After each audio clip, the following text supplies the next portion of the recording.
Hey guys, so I just got in a late night order of these. I kind of want to get it done while I'm sleeping. And I'm sure you guys have them too, partial rolls. I want to make sure I have enough on this spool so I don't have to wake up at 3 o'clock in the morning to change it out if I'm short 10 grams.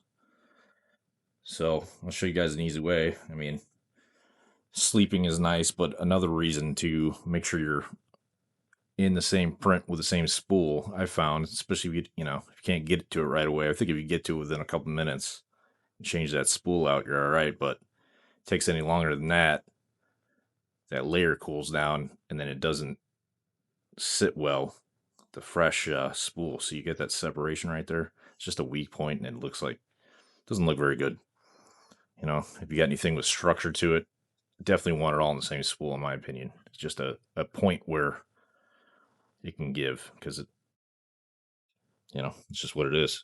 So I always keep one of these empty spools around, has a cardboard on it because this one has cardboard on it, and you want to make sure you're tearing out correctly.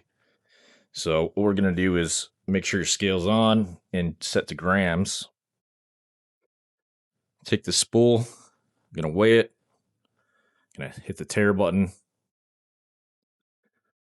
Now it's at 0.